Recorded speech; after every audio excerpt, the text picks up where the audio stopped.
What up, everybody? Atlanta, here we come, ready or not. At least you can wish me luck. We have Meech and T on the run and headed to Atlanta.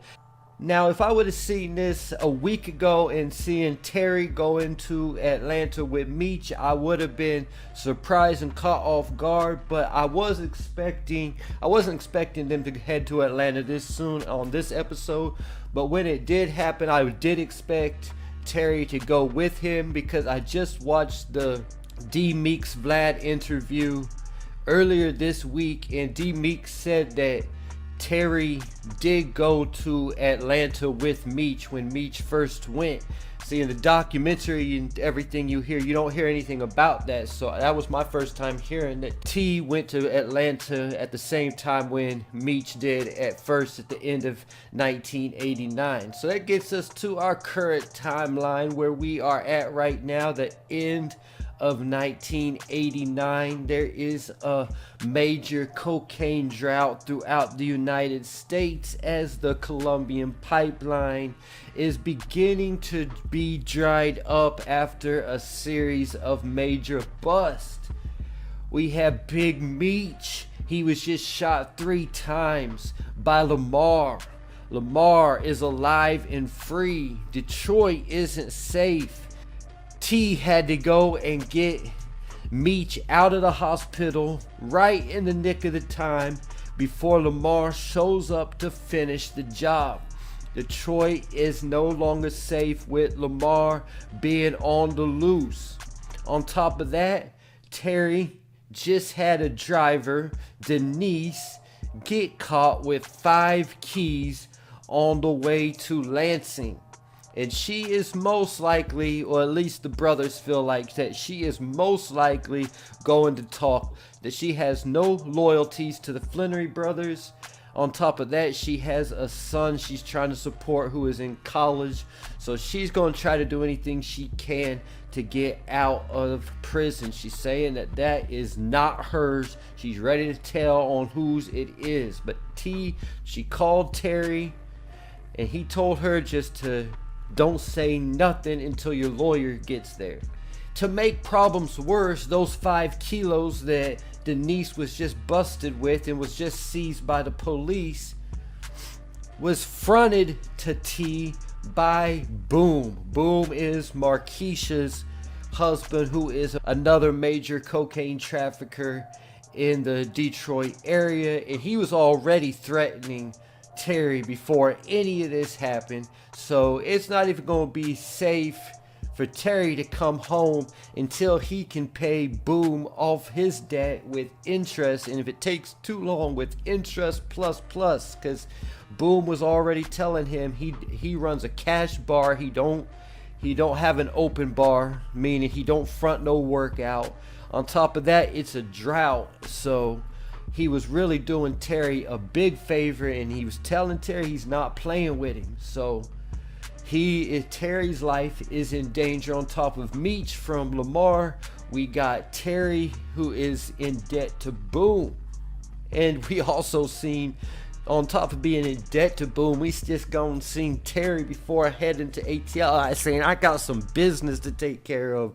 He gonna go ahead and smash, on top of owing Boom about probably 100K, he gonna go smash Boom's wife on his way out of town to put the cherry on top. So they are on their way to Atlanta because currently Meech has somebody he knows in Atlanta, a possible plug he can go through, who is connected to K9 named Earl. We met him at the very beginning of episode 1 of this season when Meech was in Las Vegas getting taped down with the work to bring back to K9. But the problem here is this connection is possibly dried up also. He might be sitting on a cart in the Keys, but the connection to the Colombians is drying up. So they're going to have to move to California eventually to actually find their connect through the Mexican cartel.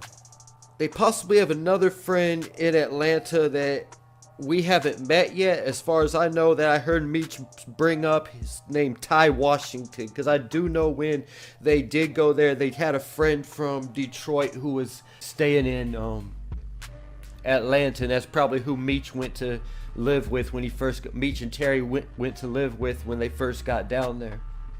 So now we had the brothers in the car on the way to Atlanta, and what happens? It is Lamar comes ramming into the back of Terry's Mercedes, trying to ram him and spit him off the road or do something to him so he can finish the job on both of the brothers. We just seen him going to finish the job on the 12th Street crew, take over that turf. Now he's going to end the Flannery brothers, but Terry is able to get away from Lamar, and now Meech and Terry have the long 14-hour trip from Detroit to Atlanta. Meech wants to listen to some gangster stuff. He's on the edge. Terry wants to listen to the R&B. On the way to Atlanta, currently flat broke. All they had, they gave their kids all the money they had left, and they just have the little bit of money that they got from their dad Charles, the grip that he gave them on their way out of town. Now, I said before about the realness of this show, it is like deja vu for me, because, well, I could say my imaginary friend, I should say, being on the run from to a new city and state, from the Midwest to the South. Almost the circumstances couldn't even be more close, like very similar circumstances. When my friend arrived at his destination, he was in complete relief because he wasn't traveling with just a little bit of money. He actually was moving on that long drive from the Midwest to the South with some product as well as a couple straps. So he definitely was relieved when he made it to his destination. On top of that, you're going from the Midwest to the South, so when you're arriving when they're going to arrive to Atlanta, it's going to be like almost like a vacation, because like just for today, you can look it up, and Atlanta is going to have a high of 50 degrees, while Detroit, their high today is 33 degrees. So it's going to be almost like a culture change, a climate change, something like that for the Flannery brothers, going from the cold Detroit, Michigan winter to a decent weather. I don't think Atlanta's too nice, but it's much better. It's a lot better than most places. So 50 degrees is respectable compared to a high of 33, frigid high of 33 degrees in Detroit.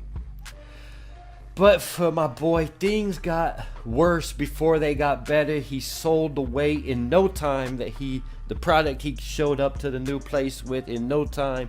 But the problem was he had no connect, so he got down to his very last.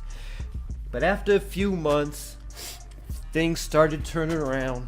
Found a plug, a limited supply of Oxy, street level plug with the weed and the coke, just enough to get by. But right after meeting a serious plug, he went to prison on some foolishness, non-drug related charges, and he has been out of the game ever since. When he left home, it was his last time seeing a lot of people, a lot of friends and family. He never saw them again after leaving home. And it's going to be the same for Big Meech and Southwest T, because like I said, I just got done watching some Vlad TV interviews this week, and D Meek said in the Vlad interview that he has not seen Meech or T in over 31 years, and I think this interview was in like 2021, so that would have made it like 1990 when they actually left Detroit. So he didn't even see, he's claiming he never even when Southwest T returned to Detroit, he never even saw him again after that. So we know from Atlanta things are actually going to blow up for the Flannery brothers. But my question is, will things get worse for Meech and T before they get better? Because we know they're going to eventually take over as the biggest kingpins in the entire United States. But like I said, for my friend, things got worse before they got better. He only made it a year once changing states before going to prison and getting out the game. They made it like 15 years and they became the biggest kingpins in the United States. But it could possibly get worse for Meech and Terry before it gets better. It could be going to a place where they have to set up a brand new shop. They could be flat broke. And that's what I meant when I talk about getting worse before better. You could say, how can it be worse than being on the run and all kinds of stuff?